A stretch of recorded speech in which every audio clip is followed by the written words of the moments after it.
All right, I want to take a look at the definition of limit here and see how it tells us that yes, we actually have the correct limit. Okay, so here's my definition.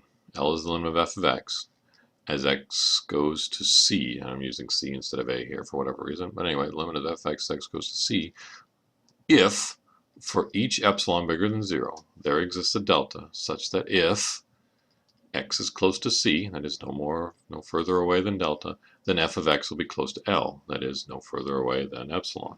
Okay? If for each epsilon you can find this delta, then you've got the limit. So here we go. I'm going to pick a fairly simple one to do. My function is 2x plus 1, so the graph is just a straight line. It's in black here. C that I'm approaching is 2, so the x value is 2. And so, of course, I mean, it's pretty straightforward here. It's a pretty simple function. If I take the 2 and plug it in, 2 times 2 is 4 plus 1 is 5. I think the limit is 5. Okay? So I want to use the definition to prove that, yes, I have the right limit. The limit is indeed 5. So here's how we do it. Okay? We need to show that for every epsilon, something happens with delta, that I can find a delta that something happens. So here we go. First of all, epsilon, notice if I change the value of epsilon here, it's going to change something. So that's at 2 if I make epsilon equal to 1, right? That the yellow region changed in size. The red dot here is always on the y-axis of whatever I say L is. So if I change that to 6, it moves up to 6, but I don't want it at 6, I want it at 5, right? So that's always on the y-axis there. The yellow region is always from L minus epsilon to L plus epsilon. Okay. The blue dot down here is whatever I plug in for C. So if I change that to 3, then it moves it over to 3. If I put it back to 2 here where I wanted it, right? So that's always at C. Delta is measuring how close to 2 you are here. So with delta equals 1, I've got this line here at 3, this dotted purple line here and there. So plus or minus 1 from 2. If I change this to something else, say 0.75, then those lines are a distance of 0.75 away from 2. Okay. Also associated with delta here is this blue part of the graph. That is, for all the x values that are close to 2, how close to 2? Well, as close as you said you wanted here, 0.75 at the moment. So from 2 minus delta to 2 plus delta. All those x values are being plugged into the function, and they're plotted in blue here. Okay. What I want to find delta so that this blue part of the graph is completely contained in the yellow region, because that's what I said I want. I want my x's to give me y values that are close to 5. Now, with epsilon equal to 1 here, I'm saying you need to be within plus or minus 1 of 5, and that's what I'll consider close. Okay, so obviously here, this is the wrong delta to use because I've got some x values that are giving me y values outside of that yellow region. So, well, maybe I gotta take delta a little smaller. Right? Actually, it turns out I think that if I take delta equal to 0.5, yeah, I can zoom in a little bit on this. And I see that yeah, all that blue stuff, so all these x values are giving me y values in the yellow range, and the yellow range was what was considered close to 5, at least by this standard of closeness. Okay, so with epsilon equal 1, delta equals 0.5 is the appropriate thing to use. Any x that's closer to 2 than 0.5, right, no more than 0.5 away, then it'll give you, that x will give you function values that are no more than 1 away from 5.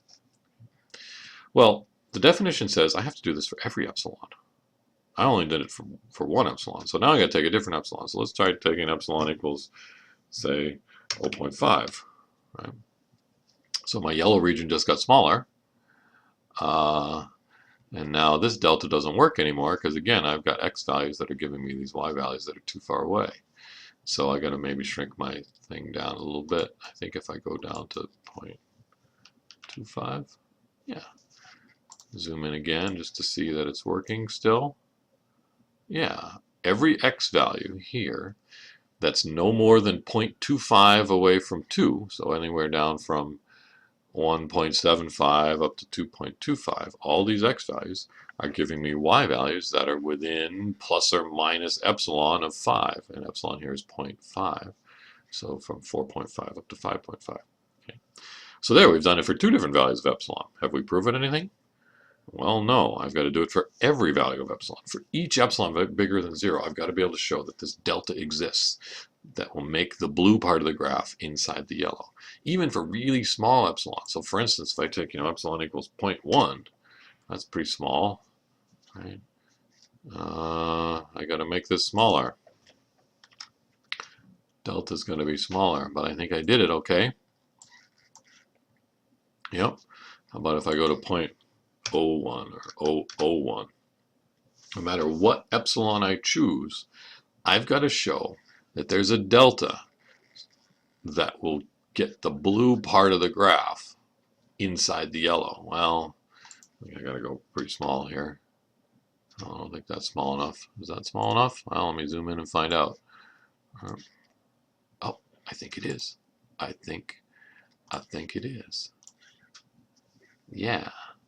So for epsilon equal to 0.001, delta equals 0.0005, sets it up so that if x is no further away from 2 than 0.005, so 1.9995 up to 2.005, all these x values are giving you y values that are no further away from your limit than what you said delta epsilon was. So from 4.999 up to 5.001, right?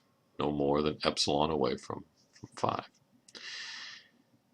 Okay, do we see a pattern yet? Because I need to do this for every epsilon. So essentially I need to come up with a function. I need to say delta. You give me epsilon, I need to be able to produce a delta.